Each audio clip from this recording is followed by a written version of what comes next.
annotations. So some resources that are going to be helpful when it comes to doing your external exam.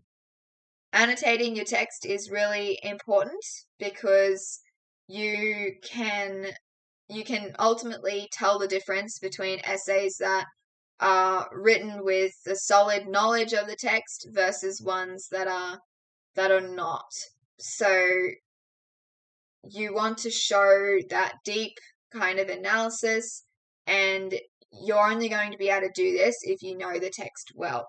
So annotating is a great way of keeping track of those important things that you notice in the text as you read it. Definitely read the text. Some students make the mistake of not reading the text, and that is the worst thing that you could be doing. And I would encourage you to read it more than once as well, because your first reading is going to tend to be about just understanding the text, familiarizing yourself with what actually happens and that kind of thing. Whereas the second reading is going to allow you to explore the themes in more detail. You'll understand by then some connections between characters and ideas, and rereading it again is going to allow you to consolidate your understanding, to broaden your understanding, and to identify things like quotes, really good evidence, analytical kind of points, perhaps even topics that could come up for an exam question as well. Ideas that could be important for you to know. So that's all going to come with reading the text more than once. Now you can annotate on your first reading, or you could save the annotations for a later reading when you have that base knowledge already behind you. And that is about you figuring out what works best for your style of learning. So reading a book all the way through can seem like a bit of a slog, but it's going to pay off when it comes to this exam. And try and fill in your time with reading the text, so that you're going to have plenty of times when you have got a little bit of extra time where you could be reading the text. So you want to be taking advantage of that to make sure that you know the text inside and out for your exam. Now, annotating can take a couple of forms. You can be just highlighting the text, you can be underlining and circling, and you can be writing little notes. It can be questions, so you can be asking yourself, what does this mean? What does this suggest about something else? You could be writing notes about actual facts that you've found about something that are going to help you understand it. You could be writing analytical kind of notes. This means this or shows this. That kind of thing is all going to help you with a bit of a time saver as well. You don't have to think back all over again to what things mean, and anything that comes to mind that's important, writing it down is going to make sure you're not going to forget it. So sticky notes and tabs are a really good resource to have as well. You can write down important takes on the text, or you can measure if themes are recurring or character connections and things like that.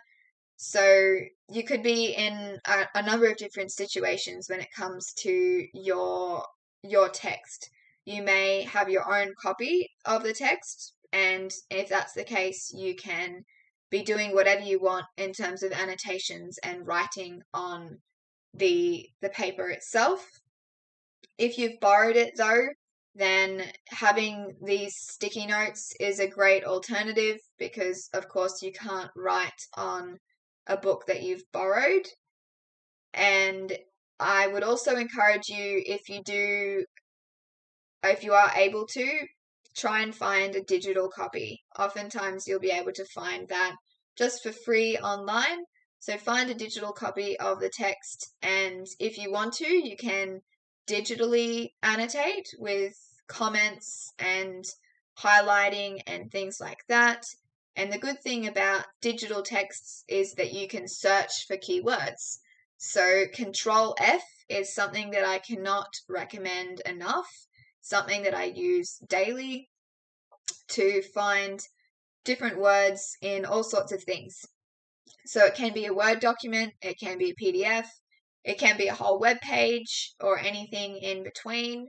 So using that can be really handy when you've got a quote in mind, but you don't know where it is and you need to find it. Maybe you want to jump to a certain section and you just want to get there quickly. There's all sorts of uses for that search function. And you can have different sort of symbols as well that you can use as part of your annotations to keep them really short, but make sure that you are including the information you need to know what you were thinking when you added that annotation to begin with. It could be an exclamation mark to represent importance. It could be a question mark to indicate things that you need to follow up on because you don't quite understand the meaning. It could be an asterisk for author's intent. It could be an arrow for links between things. There's all sorts of different things that you can be using, and you can come up with your own system that makes sense to you. Just keep a record or a key so you understand what the different symbols mean if you decide to use this strategy.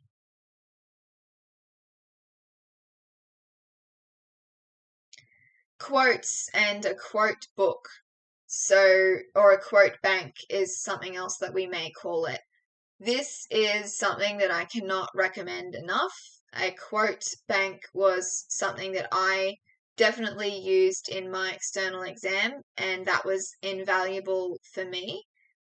One of the most stressful parts of English is finding and memorizing the quotes. We think about this idea of having an unseen question. We've got no idea what it will be. All we know is the text that we've been studying, and you need to have enough evidence to answer any possible question that they're going to ask you about that. That can seem really daunting, but the best way to get around this and give yourself the best shot is to find the evidence as you go. And this intersects with those other things that we're talking about. So annotating as you go is important. Finding quotes as you go is equally important too. So key quotes should stand out in your reading because they're going to be potentially centered around a big event, a development in the storyline, in the character, or they're going to link really strongly to some kind of key theme. Now, when it comes to pulling out these quotes, you may be able to do that on your first reading, depending on how well you understand the text. However, it could be something that you are better off doing in your second reading when you have that base understanding of the text already to go off. You can also tell if a quote's important based on whether you discuss it in class. So you should be doing work in class to help you understand the text, unpack the themes and the characters and the intersections between things. So make a note of things that you focus on in class.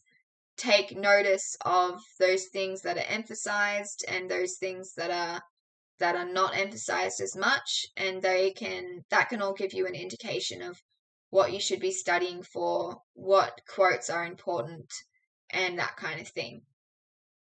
So having some kind of dedicated quote book is something that I would recommend. Now, this can take different forms. Maybe you want a physical book. Maybe you just want a Word document or a Google Doc. Again, this depends on your personal preference. the value of having the digital version is you can search it as well. Like I mentioned before, that Control F search function. And also you can be copying and pasting quotes into there as well. Obviously, if it's a physical book, you will have to write out quotes yourself. And throughout the term, you can go through the book a few times and a few quotes at a time and do some practicing with analyzing. And that will help you gradually build up your skills. So when the exam time comes, not only do you have a really good bank of quotes to use, but an idea of what they mean and how to unpack them and what to actually apply them to, what kind of prompts they may be good to use for, and the points that you can draw as well. So when I was in year 12 and I was preparing for my external exam, I made a quote bank that included the themes, and I had the act and the scene. I had the quote itself, who was speaking, so a little bit about the context, if they were a particular character speaking and who they were speaking to, and then any kind of analysis as well related to that. And with the themes, I had the themes going across the top, and if that quote related to the theme, then I would highlight that part of the table to show that that theme applied to that quote in that row. So coming up with color-coded systems, tables, things like that, whatever works for you to organize your ideas. But definitely doing this as you go is going to make it less daunting when it gets to the closer to the exam, because you're going to have done things as you've gone along. So practice thesis and some focus-based preparation. So another skill to be practicing throughout your studies is writing a good thesis. As we've said, a thesis is the backbone of an essay. You need to know how to write one, how to refer back to it all the time, and how to ultimately analyze in a way that's proving that thesis.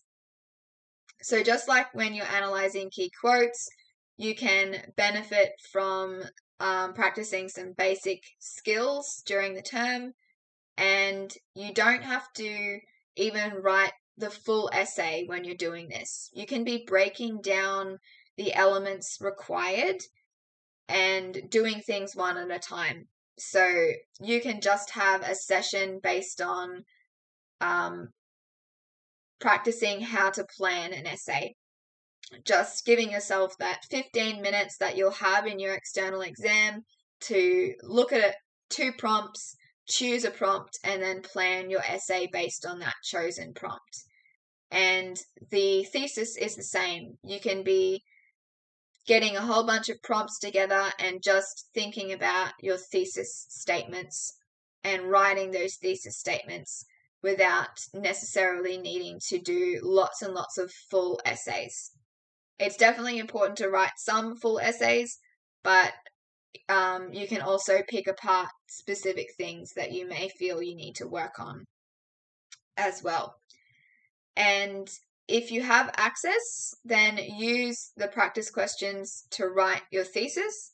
But if you don't, then write them to key themes, to character relationships, use things like the aesthetic features and the setting in the text to come up with questions yourself. Now, there will be plenty of resources out there from your school and then also from the QCEE website with questions that you can be using. There are the past exam papers available on the QCEE website. There's a sample exam and countless online resources that you can be looking at to think about questions or prompts. And then you can also write your own as well. And writing your own can have that benefit of giving yourself even more understanding of the text. It's a little bit like when you have to explain something to someone else, that really helps consolidate your own knowledge. And so this can sort of work the same way. Needing to create your own questions can force you to have that in-depth understanding of the text. Your thesis is arguably going to be the most important part of your essay, so make sure when you write them, you can defend them. And what we mean by that is you can use your analysis and your evidence to explore that thesis and why it is correct.